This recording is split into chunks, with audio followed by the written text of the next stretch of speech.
Welcome back. I'm visiting here today with Matt Kwa. He is the CEO of Travelog. Matt, welcome to today's show. Thanks for having me. So Matt, give me your background and, how did you evolve into where you are today? Yeah, so I actually was born and raised in Toronto, Canada. So I'm a fellow Canadian. And since I was young, I always wanted to pursue some sort of business career. I've always been in sales my entire life. From my first job to my current role now, I've always been sort of like a salesperson. I love marketing, and I always found myself being sort of a people person. And when I went to the University of Toronto, I graduated with a business degree, and I dived right into the world of IT sales. So I worked for a couple large companies. I worked at Dell and IBM doing sales there, and that really helped me hone my skills in terms of just sort of negotiating with people, meeting people, presenting. It gave me sort of like a full scale, all around ability to really connect with people and provide them with solutions that made sense for them. And so for me, I really had a passion for sales, but I felt that I was outgrowing Toronto to an extent. I thought maybe, hey, I think there's more to this world that I want to explore, that I want to see. And I loved my life back in Toronto, but I thought, there's something pushing me in the back of my head. And I finally had built up the courage to say, hey, I'm going to leave my family, leave my friends, and leave my job and head out east and see what Asia has to offer. So actually, about 3.5 years ago, I moved to Hong Kong without a plan. Just me and just a hope and a dream. And I went out to Hong Kong and I stayed there for about 6 months, and I loved it. I fell in love with Asia. It was the new culture. It was it was just meeting new people. It was a very, very, exhilarating experience for me. And I knew I wanted to stay. And so following Hong Kong, I decided to move to Shanghai. I wanted to spend some time in China. I lived in Shanghai for about 1.5 years and had a chance to travel all over China, Asia, Southeast Asia. And, I just really, really enjoyed my time traveling, learning languages, and learning different cultures.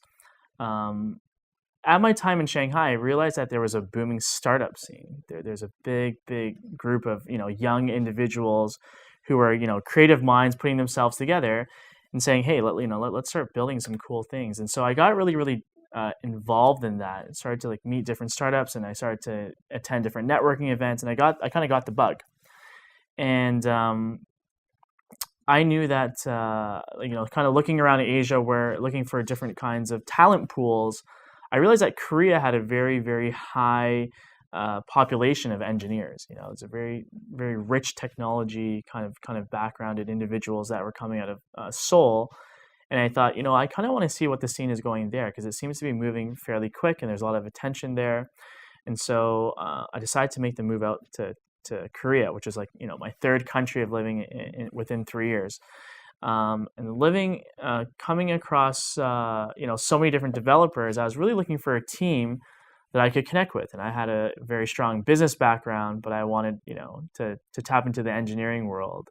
And I was able to come across a team that was, developing applications for a few years. And they were working on a travel-related product, and we sort of met. We kind of brainstormed, and it was just like a really easy, perfect fit. So a very unconventional way, I guess, of joining, or becoming a startup. But for me, it was a perfect fit. So, what is now? You're with you're the CEO of Travelog. That's right. And what is Travelog? So Travelog is a mobile-based application. It's a service that it's a crowdsourced recommendation platform for travelers. What we're trying to do is actually match match the right travel information with the right travelers. So if we think about it, when we travel, all of us love to do different types of things when we travel. Some of us like to scuba dive, and some of us like to go to museums. Others want to just kick back and relax on the beach. So a lot of us like to do different things. We also like to travel with different people, friends, family, business, so on and so forth. But when we look for travel information, the platforms out there today, they don't care who's looking for it. So if you're, a family of 3 or a group of college girls and you're searching for things to do in New York, you're going to get the exact same results each time. We actually want to personalize travel information by sharing people's moments and connecting like-minded travelers together and providing content. Matt, we need to take a quick break. I'm visiting here today with Matt Kwa. He's the CEO of Travelog. We'll be right back after this message, and I want to carry on more about the goals for Travelog. I love fishing, with my family. I think it would be easier to use a net. It was so much fun. The times when we are together, it makes it all the more worth it. Having Dad teach them how to cast a fly rod, and as long as we're doing stuff together, we're having fun. Some people see a father and a son fishing together, while others see a succession plan.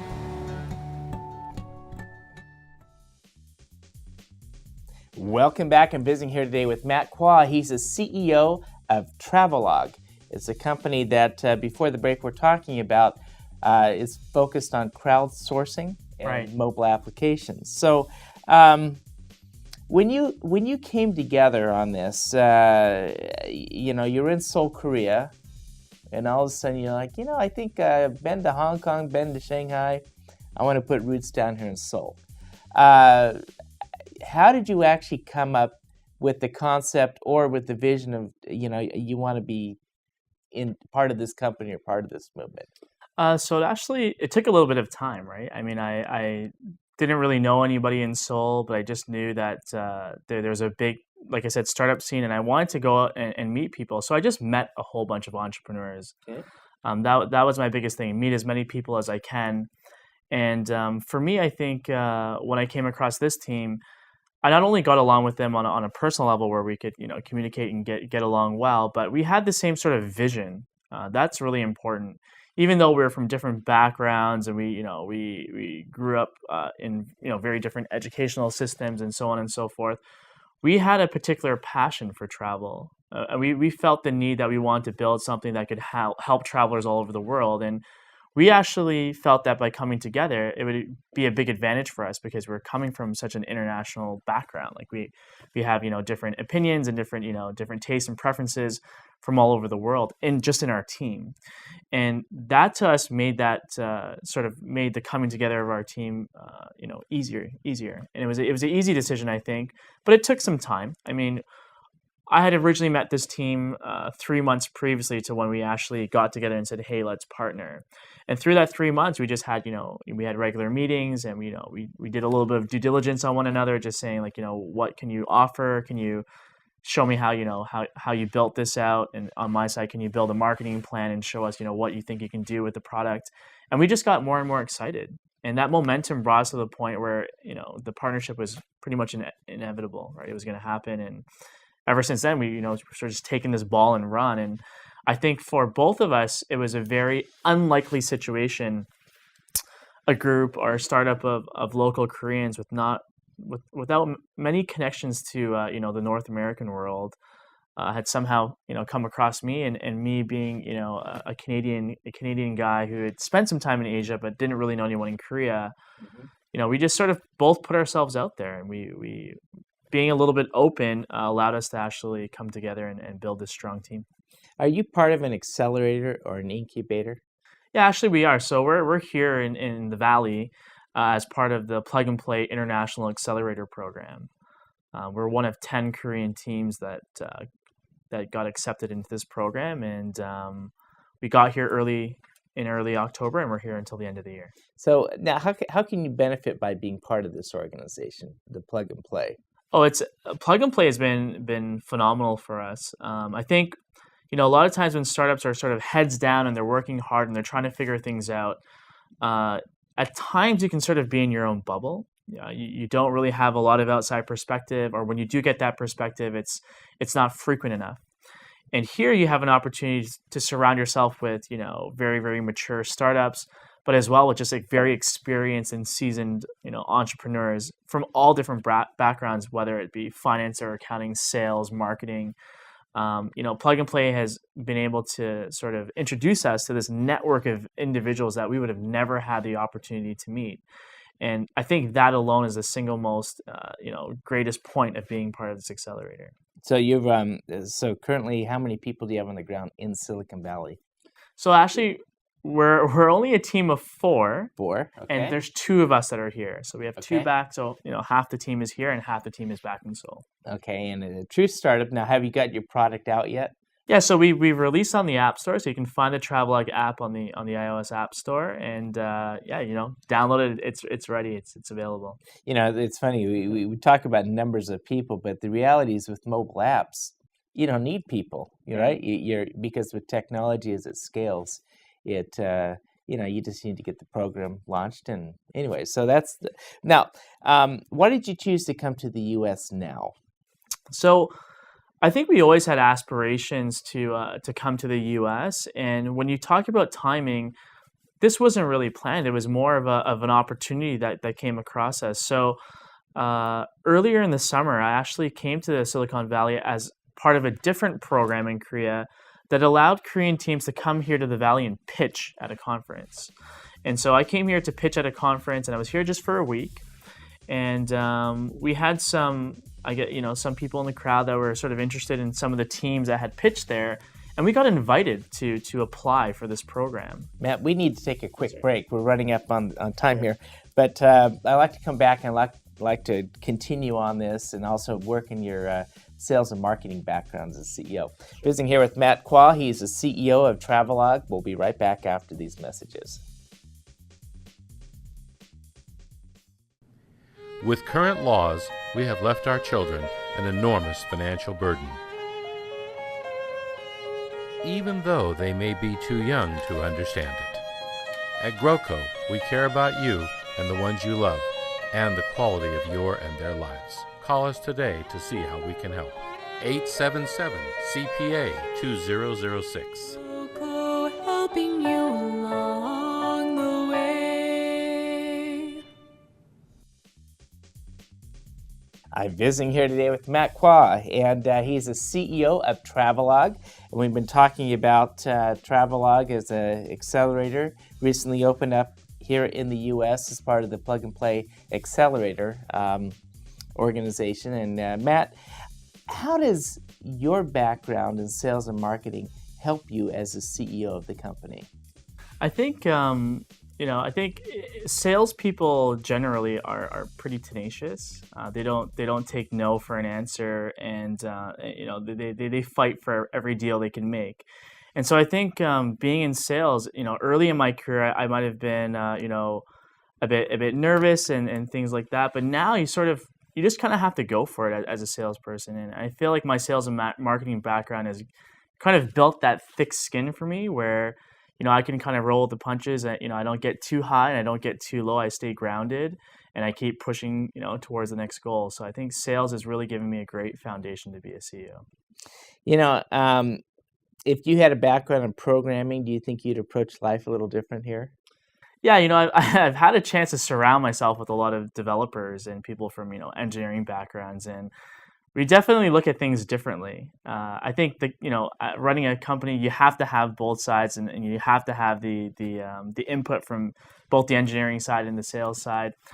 But I think it would be different because I actually feel that it's quite difficult to understand each other's worlds, and it actually takes a lot of effort to try and understand how people think, because engineers think very, very differently. They might be more about very, very product focused, very execution based, where sales and marketing people maybe are thinking about overall business strategy, and development sort of fits in within that. So it's definitely a different kind of thinking. How would you define success? That's a good question. I think there's a lot of different factors. For me personally, it's just about doing something that I love. I get to do what I love, and the benefits of doing what I love are, I get paid enough to do it. Do I have enough time to spend with my family and friends, and I get to look forward to tomorrow. So to me, that's what defines success. In this world, I guess you're a people person, but you're moving into the world of technology. What's the overlay there? How do you pull those two together? Well, the first thing you have to do, I think, is there's just two things. So first, you have to just sort of put yourself out there. I've always sort of been selling I've always been selling technology, but I'm not a very technical person. I don't come from any sort of engineering background whatsoever. But if you make the effort to sort of understand it from the other person's point of view or understand how you can speak their language, it actually makes the communication a lot easier. So I would say that it took some time to get used to, but I sort of dived head first, and it's been all right. Let's go back into this crowdsourcing aspect of who comes to Travelog and who's your target market. So that's a good question. So we have travelers from all over the world. I mean, typically our demographic is sort of the 25 to 35, tech savvy, social media savvy kind of traveler who doesn't like to do just the typical things when they travel. They're maybe more adventurous. They want to go out there and try new things. They love the hole-in-the-wall diner spot. They don't want to go to your cookie cutter, travel destination. So those are the types of people that are on our platform who are sharing their travel memories and their moments, and they want to bring to the spotlight these kind of less popular or less known destinations, restaurants, activities, so on and so forth. And for us, in terms of a target market, we really are focused on the English-speaking market. That our application is fully developed in English. We will be translating it into more languages in the next year, but currently we are focused on the U.S. market, and the U.S. market is our biggest portion of users. I'm curious, how do you make money at this? So for us, we're actually our product is pre-revenue, but what our business model is going to be is we're actually going to partner with travel brands, and we have a few partnerships already under our belt. And what we do is we link, our travel partners. We take their promotions and their advertisements, and we actually match them with targeted travelers from our user base that are more likely to buy or book that deal. And so we take a portion of those sales. Yeah, I've noticed, in today's technology world, there's every one of us are being profiled. We visit a website or we do a posting and say, okay, this is how you profile. When you're looking at Travelog, what's your community like right now? Number of users and right. How have you grown that? Yeah, so we currently have about 40,000 downloads, and what we would say though is our users are highly, they're avid travelers. They're constantly on the road. We have 40,000 downloads, but we're also present in over 160 countries. So our users have gone all over the place. And that demographic is really, really spread out. We have a large portion in America, but then also all over, Asia, Europe, Southeast Asia. So we have a very diverse range of content and where people are going. So looking back, is there anything that you would have done differently? I would say I wouldn't. I'd say I wouldn't because every mistake or stumble that I came across was just another lesson learned, and those lessons are invaluable for a startup. So I'd say we haven't been perfect along the way, but there's no perfect journey in the startup world. So I think that I'm really enjoying the path that we're on. What one piece of advice would you give a person wanting to start their own company today? I think the first thing is just that overcoming that mental block. You have to be fearless. You can't be scared of success. You can't be scared to take that step. You have to just go for it. And even if you're not sure, you have to have the confidence within yourself that you're going to be able to figure it out, and just take that step forward. Don't be scared, and don't take criticism too hard. So if a person wants to contact Travelog or download the product, how would they go about that? So you can visit our website at travelog.me, and you can also find us on the App Store and just search Travelog. And you're a totally mobile app? We are, yeah. And so, Matt, appreciate you coming on today's show. And I've been visiting here today with Matt Quah. He's the CEO of Travelog, a mobile app focused on crowdsourcing. And thanks for being with us. Oh, thanks for having me. We'll be right back after these messages.